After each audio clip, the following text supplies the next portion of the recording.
Good afternoon, good afternoon. Peace and blessings, everybody. This your boy Jay Taylor, Voices for the Voiceless. Back with another video. And as the title says, beware of race baiters. And the purpose of this video, I did a video the other day about the press conference with Carmelo Anthony's family. And a lot of people have their opinion about it. My opinion stands. I thought that it was distasteful for the guy to have Austin Metcalf's father removed. If anybody had a right to be there, it was the father of the slain young man. I just don't see how that would have been perceived in any type of threatening fashion. That was just, to me, was a missed opportunity. And my stance as far as the parents go, I don't think that was their call. I like to give them the benefit of the doubt. People feel like they playing the victim, but I'm just looking at who their representation is, because this is a situation that everybody is dealing with. And I said that from the beginning. You might be in one space 1 minute and then you're in another space. I think they did show empathy, but not to a degree that most people that support Austin Metcalf's family would like to see. And that's, they got to wear that, because I think they could have been a little bit more, they could be a little bit more compassionate for the loss of life. But when you doing a press conference to talk about what you've been going through, you might have lost sight of that. You know what I'm saying? So I'm just giving them the benefit of the doubt, because they're going through a lot as well. So I have a lot of compassion for both families, especially the one that their son, their brother is not here anymore. And the thing about this, people may feel as though we're talking about this situation a lot, and there's a lot of other things going on in the world. I like this situation, the dialogue with the situation, because there's so many different dynamics to it, and it exposes a lot of racism in America. On both ends. But I have to say, I haven't seen white people crashing out over this situation. I have not seen it. I have people, they have their opinion, but black people have, especially on social media, have created this, they've made this situation racial unnecessarily. And it's just interesting to see the hearts and minds of people being revealed through this situation. To me, everybody has their presumptions of innocence until proven guilty. So I'm not going to, continue to go down that, what I feel about what actually happened. There's documentation in the form of a police report as to what happened. So far, this is what the witnesses have said. So, I mean, that documentation is out there. But what I'm talking about is the reaction people are having, and it's exposing a lot for me personally. The lack of empathy, just because the slain victim is white, from a lot of people. Now you got a lot of people that are speaking up saying like, this ain't right, and they're, black people are speaking up like myself, and we're being called coons and sambos by people because we disagree. and we have empathy for somebody of a different race. It's insane. But it's just crazy to see how this has been spiraling out of control. And I knew when I saw that, I knew off bat. When I saw that press conference, the dude, what's his name? Next Level or Next Generation Action Network leader, Dominique Alexander, I believe is his name. I said, man, this dude is a scumbag. And you do a little bit more research, and you find out that he's connected to Al Sharpton, which is very interesting.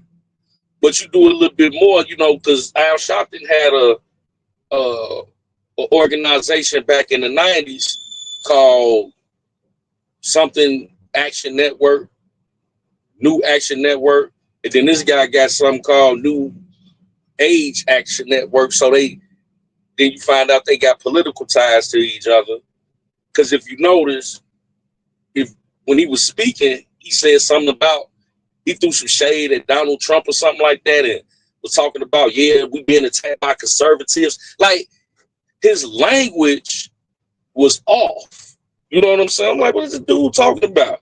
And on the video that I uploaded, my last video, I kind of touched on it, but he was giving me such a headache that I just skipped all of his part. But he really said a lot.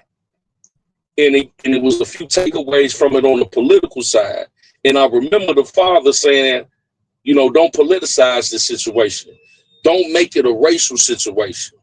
I don't appreciate people using this as some type of, agenda, and I thought that for people to go out their way to do that, it is Al Sharpton and them using this as some type of political agenda with this dude, Dominique Alexander.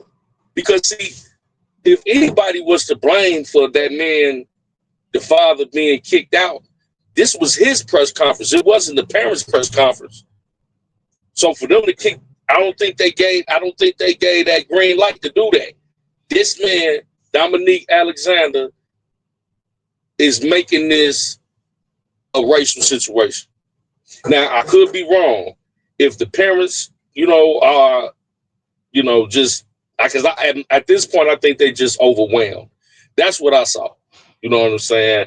But I understand people saying that they could have showed more compassion for the loss of life, and they just playing the victim. I could understand that claim. But for me, I feel like they're getting bad counsel from a scumbag that Dominique Alexander dude, like if you intertwine with Al Sharpton, oh my God. Beware of these race baiters. This dude, Al Sharpton, has a history of starting up mischief on a racial tip, and it's detrimental to the black community. It's very detrimental to the black community. If you are tied to Al Sharpton and you are representing this family, at the same dang on time, I'm now looking at this totally different. Looking at this totally different. Now it's going into a level where you trying to politicize this situation. You have an agenda. You know what I'm saying? And that's where I knew I didn't like this dude for a particular reason. I knew I didn't like this dude. I'm like, what is he talking about? He sat up there and tried to blame the weather for what happened. The school, hey, y'all shouldn't have even had a track meet that day because it was raining and y'all supposed to protect the children. Man, come on, man. And then, sat up there and talk about conservatives are attacking, like you politicizing this. And see, that's what these race baiters do. They get you tied in emotionally. And I think a lot of black people have a lot of hatred in their heart for white people. The undertones in this country right now shows that a lot of black people just happy that this boy was white that got unalived by a black boy. That's the only reason y'all supporting him. Y'all don't think the man innocent, the young man innocent. Y'all just happy. Y'all feel like y'all getting y'all lick back because of prior situations, because of racism, because of Jim Crow and all that other bull. It don't have nothing to do with this situation. That's the sad part, you know, because I really don't think that this situation and even in the police report had nothing to do with race. And y'all wouldn't even care if the boy that he stabbed was black, you know. But now we understand dealing with this Dominique Alexander dude tied in with Al Sharpton. And then this dude, Dominique Alexander, the spokesman for Carmelo Anthony and his family, actually has a very extensive criminal record, including abusing a 2-year-old child to the point that the child lost his eyesight, shook the child so much that wasn't his child, like a girlfriend's child, shook the child so bad that his brain had blockage, started bleeding. You had to be one evil son of a bitch to shake a 2-year-old until their brain starts bleeding and they can't see, and went to the hospital. How do you explain some shit like that? Then abusive to women. I mean, all the way up, this goes all the way up to recently, like 2019. And how you only do 8 days in jail or something behind that shit? I mean, this is who was representing Carmelo. They need to fire that dude. And I said that before I knew any of this information. Tied to Al Sharpton abusing toddlers. Like, who? And then you talk about you a minister. And see, you a race baiter. See, you an opportunist. Y'all saw this situation. Now I'm looking at it. Y'all saw this as an opportunity to be a race baiter, to stir up. See, that's how Al Sharpton and these race baiters and these race hustlers, how they get their funding. They have to stir up racial tension in this country, and then they get funding. You think they able to move around? They got security detail. You know what I'm saying? If they get you emotionally invested in this on the racial tip, okay, now we need funding from the government to go over here and get protesters out of jail. I don't know how true it is, but I heard that it's some protesters trying to get the twin brother locked up now. These people are sickening, if this is true, allegedly. If they are trying to get Austin's brother locked up, talking about he was a part of a crime and was trying to rob Carmelo, this is the narrative that I just heard. Man, you people are sick and delusional. What is wrong with people, man? If this is true, they supposed to be putting some protests together, and then see what they'll do. They'll go out here and protest, and then they find these race baiters, these race hustlers. They find a loophole to get some funding for it. They pocket some of the money. They use some of the money for the event. Man, it's a hustle that Al Sharpton, a play he been running for decades, man, and he don't do nothing nothing tangible for the community. They do nothing. Al Sharpton is a piece of you already know what. And this dude is tied in with Al Sharpton representing his family. Now I'm giving the family the benefit of the doubt. A lot of people are coming down on this mother and this father I'm not gonna do that. If they do something that I feel is not right, I will say that. I just feel as though they've been getting bad counsel, and they should show more compassion. If you don't do a press conference, knowing what your son has done, I would have definitely opened it up by offering my condolences, sincere condolences for the loss. I couldn't imagine if my son, that's how you open up a press conference. But to sit there and kick the father out, you just made the situation worse. And that was that dude, Dominique Alexander, New Generation Action Network. Are you serious, man? But hey, man, I'm probably just gonna pause on talking about this situation because I feel as though it's not right, and it's really draining to see so many people with the lack of empathy, man, for the loss of life.